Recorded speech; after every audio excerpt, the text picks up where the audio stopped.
안녕하세요 친구들. EBS 월간 입시의 김한슬 선생님입니다. 지금은 9월입니다. 9월 어떤 시기일까요? 바로 고3 선배들이 대입 수시 전형 원서 접수를 하는 시기입니다. 굉장히 중요한 시기예요. 그렇다면 과연 고1, 고2 여러분들은 어떤 일을 이 시기에 하면 좋을지 또 어떤 정보를 알고 있으면 좋을지 선생님이 곰곰이 생각을 해봤는데요. 퀴즈를 통해서 여러분의 입시 지식도 확인하고 또 앞으로 2학기에 본격적인 공부 방향을 생각해보는 시간, OX 퀴즈를 통해서 알아보는 대입 방향 설정하기, 지금 시작해보도록 하겠습니다. 첫 번째 퀴즈. 학생부 교과 전형은 내신 성적이 좋은 학생만 쓰는 전형이다. 정답은 X입니다. 학생부 교과 전형은 내신 성적을 많이 보는 전형이지만 성적이 상위권인 학생들만 쓸 수 있는 전형은 아닙니다. 실제로 내신 성적이 4등급, 5등급인 학생들도 학생부 교과 전형으로 인서울대학교에 합격한 사례들이 많이 있는데요.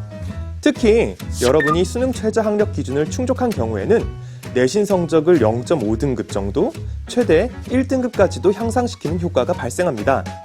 오히려 내신 성적이 낮다고 해서 수시 6개를 학생부 종합전형으로 모두 채우려고 생각하는 경우 학생부 종합전형은 경쟁률도 높고 수능 최저도 없기 때문에 서류 단계에서 탈락할 수도 있다는 것을 알고 있으면 좋겠습니다.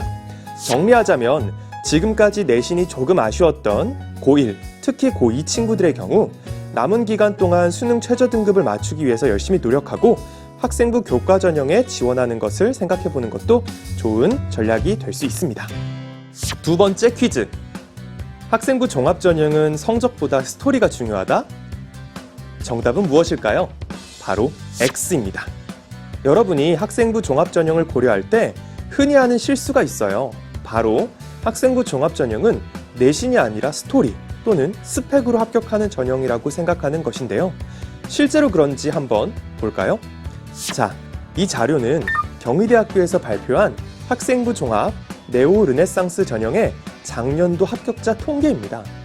여러분도 보시면 알겠지만 학과 특성에 따라서 일부 학과의 경우에는 성적대가 상위권 1, 2등급부터 하위권 5, 6등급에 이르기까지 골고루 분포되어 있어요.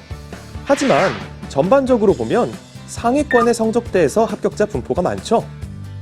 이를 다시 말하면 학생부 종합전형은 성적보다 스토리가 무조건 중요한 전형이라기보다는 주로 성적이 많이 반영되지만 스토리나 스펙이 좋은 경우 합격할 수도 있는 전형이다 라고 말하는 것이 적절해 보입니다.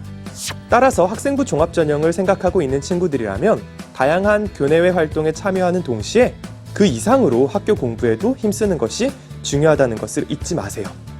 세 번째 퀴즈. 한 대학에 여러 개의 수시 전형을 지원할 수 있다? 의외로 많은 친구들이 잘못 알고 있는 부분인데요. 정답은 O입니다. 수시 전형의 기회가 6번이라는 말은 6개 대학을 선택해야 한다는 말이 아니에요. 6개의 전형을 선택할 수 있다는 말입니다. 학교에서 특별히 금지하는 경우가 아니라면 한 대학의 다른 전형에 중복 지원이 가능합니다. 그러니까 만약 여러분이 꼭 가고 싶은 꿈의 대학이 있다면 학생부 종합, 교과, 그리고 논술 전형까지 지원해 보려는 계획을 세우고 지금부터 차근차근 공부 방향을 세워보는 것도 가능합니다. 네 번째 퀴즈. 이과가 문과보다 대학 가기가 쉽다? 정답은 O입니다. 그러나 여기에는 굉장히 큰 함정이 있어요.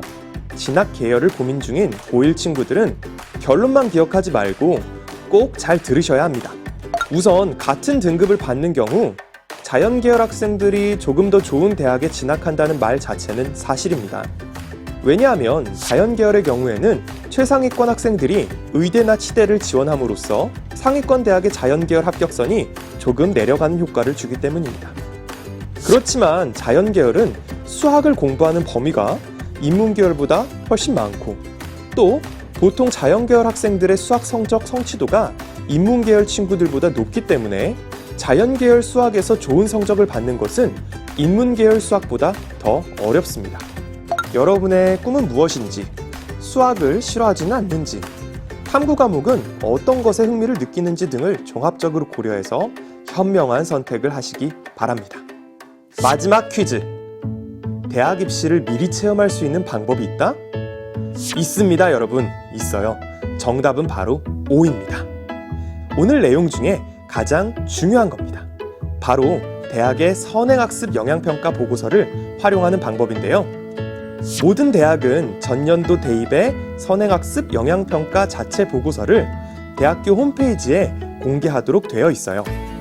여기에는 면접 질문과 논술 문제뿐만 아니라 각 질문의 출제 의도, 채점 기준까지도 포함되어 있습니다. 아무래도 아직 논술 준비를 시작한 친구들은 적을 것 같으니까 목표 대학의 면접 문항을 미리 보고 시간 내에 답변해보는 연습을 해보는 건 어떨까요? 마치 실제로 면접을 보는 것처럼요. 코로나 재확산으로 인해 정신없을 9월, 주변 환경에 휘둘리지 말고 여러분 자신만의 공부 계획과 진로 목표를 세우는 것이 무엇보다도 중요합니다. 그럼 다음 호에서 만나요.